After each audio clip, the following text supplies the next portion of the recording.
Hello Bloomington, I'm Mayor Tim Busse, and this is the Council Minute for the week of November 23rd. The Council meeting started this week with an item that is long overdue in Bloomington: development of a Veterans Memorial. For the past couple of years, city staff and a committee of Bloomington veterans have been working to advance the idea of a Veterans Memorial in the city of Bloomington. The committee established a nonprofit, Bloomington Remembers Veterans, to further the project, and this year momentum is definitely building. Earlier this year, the group put out a request for qualifications to artists and design teams interested in submitting a design concept proposal. The planning team narrowed the list of proposers to a group of 4 and interviewed them earlier this month. The proposals had to include components that would meet the project goals. Those goals are honor, reflection, community, education, and future growth.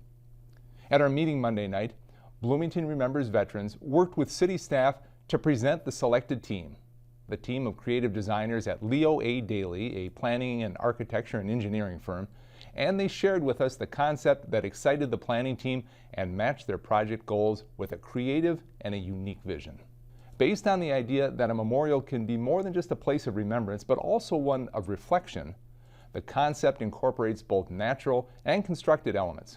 It includes a walkable, experiential design that takes advantage of the open spaces on the site at Civic Plaza and has unique opportunities for veterans and for non-veterans to reflect, remember, and to learn. As I said, this is long overdue. Having this discussion a couple of weeks after Veterans Day and during the Thanksgiving week, it really seems serendipitous to me.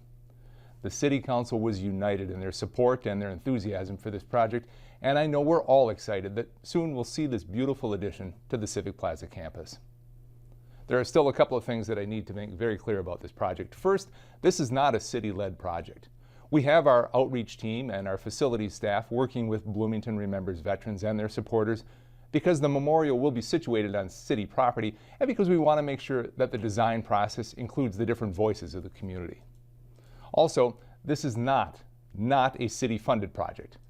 Bloomington Remembers Veterans will be doing the fundraising necessary to move this project forward. The concept presented by the selected firm has a budget of about $700,000. That's a heavy lift for a group of community volunteers. But then again, these are people who knows what it means to take on big challenges. They're not about to back down to this one. We'll be sure to let you know when the fundraising takes off in earnest. We all want to see this Veterans Memorial at long last. How long it takes to get there depends on support from the community, from people like you. For more information about the memorial and how you can support it, please visit bloomingtonveteransmemorial.org. Stay tuned for more information in the very near future. It's the time of year when the city staff and the City Council spend a lot of time reviewing budgets for the coming year. This past week, we reviewed the utility budgets and set rates for 2021. Now, your utility bill includes charges for water service, wastewater management, stormwater drainage, and solid waste. This year, the staff and the City Council were very conscious of the uncertain impact of the economy, and the very modest increases to the utility rates are a reflection of that concern. Water rates will go up by 3% this year. Now, your water bill pays for both the operating costs to produce the water and the capital costs required to keep the system in good running condition. Frankly, the past couple of years have been rough years for our water budget. 2019 was the wettest year on record with rain and snow, and 2020 saw a huge reduction in demand from our commercial water users, especially hotels in the Mall of America. If the city is selling less water because people aren't watering their lawns or businesses aren't using as much, it affects our budget, and not in a good way. However, after several years of rate increases in the 8 to 9% range, we thought it was a good idea to hold rates as close to flat as possible this year.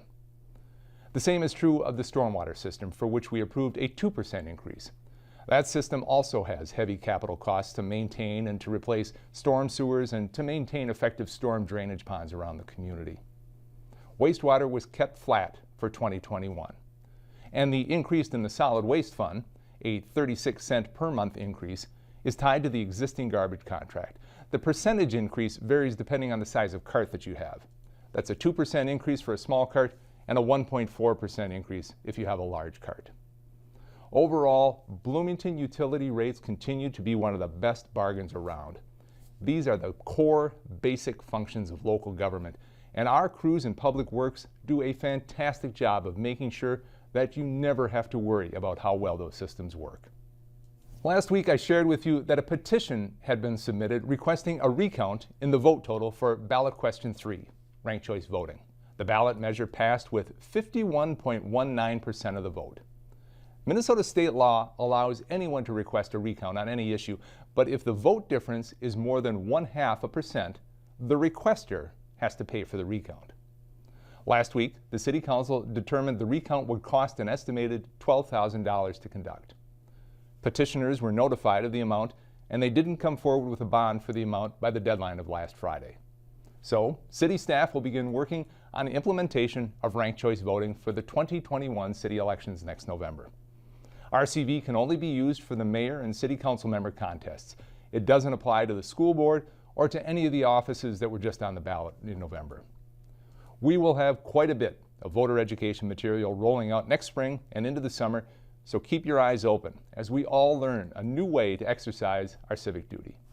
Finally today, I'm sure that everyone knows that with cases of COVID-19 surging in Minnesota, Governor Walz has turned back the dials and has placed restrictions on bars and restaurants during a temporary pause. We know how difficult the past 9 months have been on those businesses and on small businesses in general, and I truly hope that our state and federal leaders will come through with assistance to those folks very, very soon. Here in Bloomington, let's make it a point of pride in our city and do everything we can to support our local businesses.